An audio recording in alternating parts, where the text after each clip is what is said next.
Good morning and welcome to another build day of the Blunicorn Evo, the Ultima Evolution project. Sorry I didn't film a lot yesterday. We had a lot going on, and as you can see, we actually got the chassis turned over and we got a lot of the paneling finished. I'll start with kind of what's underneath here. Move this panel out of the way so you can see. You'll notice that we actually have the side panels riveted and bonded in, and I've actually applied some of the sound deadening material that we covered before. That's all in place. The interior rear bulkhead panel is in, but before we put the engine side in, we're going to have to put some more insulation in here to help keep some of that noise out. Once all the panels were riveted in, let's see if you can kind of see it here. We also did the front radiator double skin, and we did the battery tray as well. This battery tray was kind of a pain to clearance around everything. And once the chassis flip back over, I'll kind of show you the template and everything I did. Actually, the template's right over here. So you can see the kind of work we had to do. If I put this in place kind of upside down on the chassis, this is what it looks like on the opposite side of that panel. So I had to clearance for a weld joint over here. This is where this down tube meets up right in here, and then this is an additional brace that holds, there you go, the additional brace that holds the actual steering rack. And then once this cardboard template was all cut out, then I applied it to the actual aluminum piece. And if we lift this panel, we'll get to these panels in a moment, you can actually see the underside of that panel. So these bends are actually part of the battery tray, and this is just a little bit of C-channel that helps support the weight of the battery to keep this panel from flexing too much. So did all that, and then with the help of some friends, we flipped the chassis over, which with 4 people was pretty easy to do. And there's the inside of the radiator double skin. I just noticed there's one thing I have left to do, which is these holes down here are the underside of the lower radiator bobbins, and I need to cut access holes in this panel to reach those. Otherwise, once they're in, they're in. So I need to mark that still. Yesterday, we kind of blitzed through, like while I had extra hands and the chassis was flipped over, we just blitzed through these panels. So we put everything in place, we marked it, we drilled all the holes in the panels and in the chassis, as you can see. So this is the radiator floor, and then we did,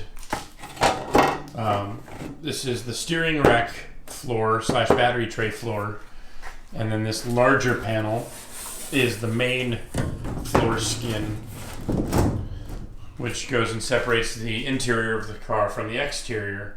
And then this panel down below I've already pre-marked, but I have yet to cut it, and this is the second to last panel to be applied to the car. And this is the double skin for the interior floor. So what I need to do is on these lines cut the inside, and then there's this bend line where it bends over.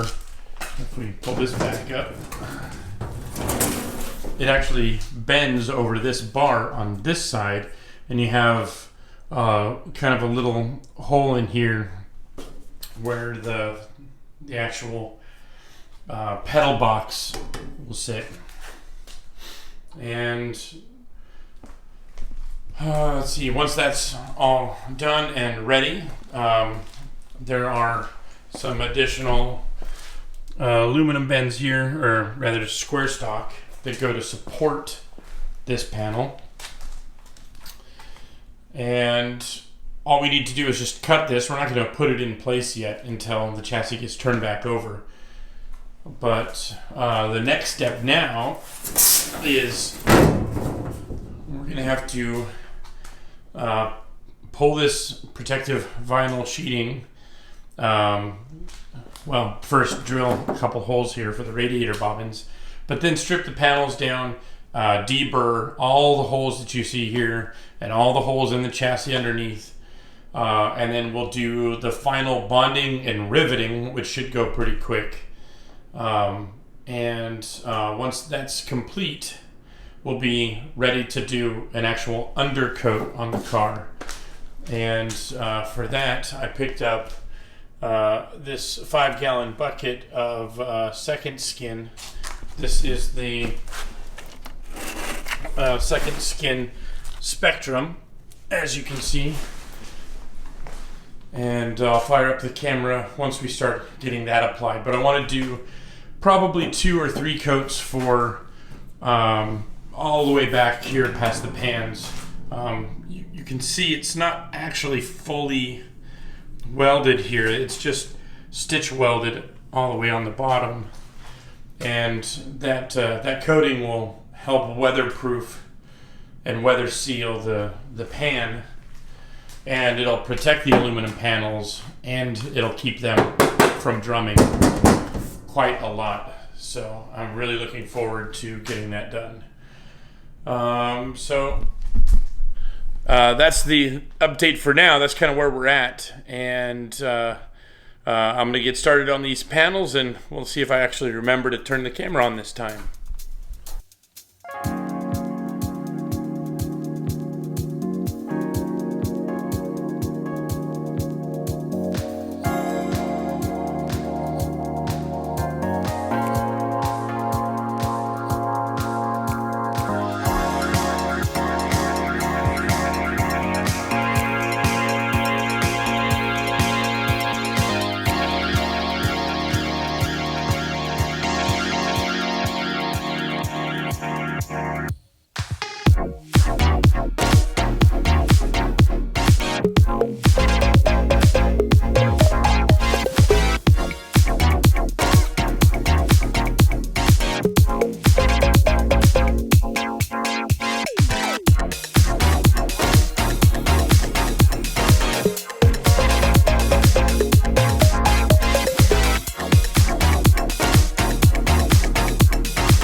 All right, so here we are, the finished panels. Everything's riveted and sealed, bonded, and you notice that I've already scuffed these panels and the under tray to get it ready for the sealant that's going to go on. This will just give it a better chance to hold on to rather than this kind of shiny surface. It's more likely to stick on this stuff because it's just got more surface area to grab onto. You can kind of see where some of the tar or the sealant came up, but other than that, pretty smooth, kept most of it off of me. And I really like the way these panels came out. It's a shame I'll cover it up, but I really do like these machine finish look. I didn't want to do that for the interior. I don't know why. It's just, I think it looks better on the exterior. I guess less distracting, really. And the thought of that I may cover it with carpet or Alcantara on the inside anyhow, so why go through the effort? All right, here we are. Quick update. We have the first real thick coat. It's dry to the touch now. It's been drying for about 40 minutes, so it's all good. But this is the first coat of 415 etching primer, which after scuffing the panels, we put this etching primer on, and then this is the surface that the undercoat will bond to. So now that this is all applied and dry, we can go ahead and mix this stuff up and apply the first coat of undercoat, and then I think that'll be the last action we do today while we let that dry. Alright, first coating down, you can see some of the darker spots where it's starting to skin over and dry out enough for a second coat. I'm going to give it another 20 minutes or so and then apply a second coating. This is pretty thick. I put it on with a brush versus a roller to see if I could lay it down as thick as possible. You might be asking, why no air gun? It's like, well, I don't have an air gun, don't have anything that I could spray this stuff with, so you can apply it with a brush, so why the hell not? You can see some of the thicker areas are going to take longer to dry, but that's what I wanted. I wanted to put down, 2, maybe 3 really thick coats, and then I'm going to tap on this panel from the other side and see how bad it rings. And if 3 coats is good, we'll stop there, or maybe even at 2 coats, depending on how thick I can get this. It says you can clean it up with water, so I gave it a shot. I just cleaned the brush up, and it did okay. And then my stir stick also, everything came right off. So little areas where I had some drip over or whatever, I cleaned it up with a rag and some water, and cleans up perfectly fine. So as soon as this coat's dry, I'll apply a second one, and then we'll be ready to wait some more. Today's been basically watching paint dry, so let's watch it dry some more. Alright, I think that's going to do it. We got 2 coatings on there. You can see behind me. I'll give you a closer look here in a moment. But we got 2 coatings of the Secondskin Spectrum down on the bottom of the chassis now. I think I'm going to stop there for the night and give these a chance to dry. And when I tap the panel, I'll demonstrate in a moment. It still rang a little bit, and I don't know if that's because these coats haven't cured, or if I need to double up and maybe put 4 coats or even 5 coats on. It goes on pretty well, pretty thick with the brush, and I've been putting on fairly thick coats. So once it dries tomorrow, I'll take a look at it again, and I guess we'll decide from there if we add more or if 2 is good enough. So this is what the second coat looks like.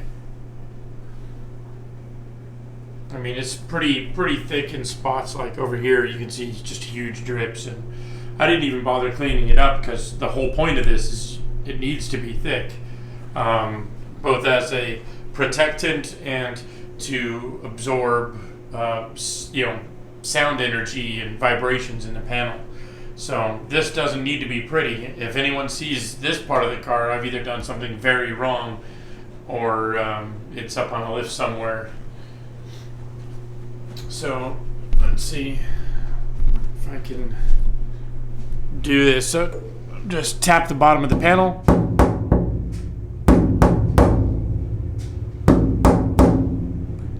So you can still kind of hear that ringing a little bit.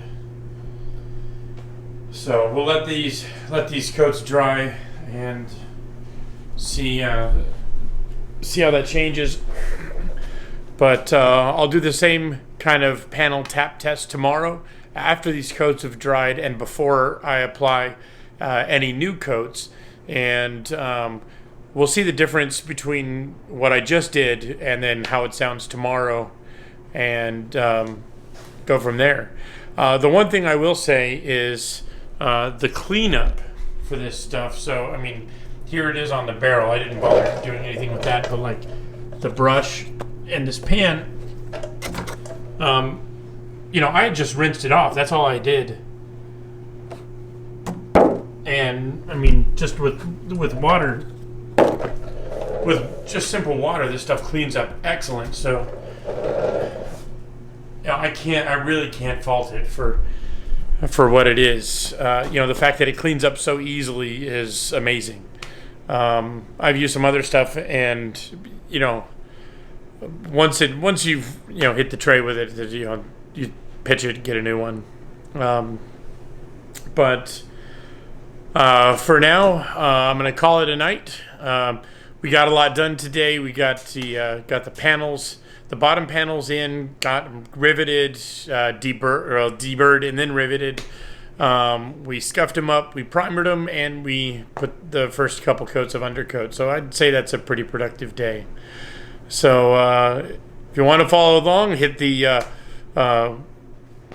subscribe button. That's what it's called. Hit the subscribe button down below, and we'll keep building this thing together.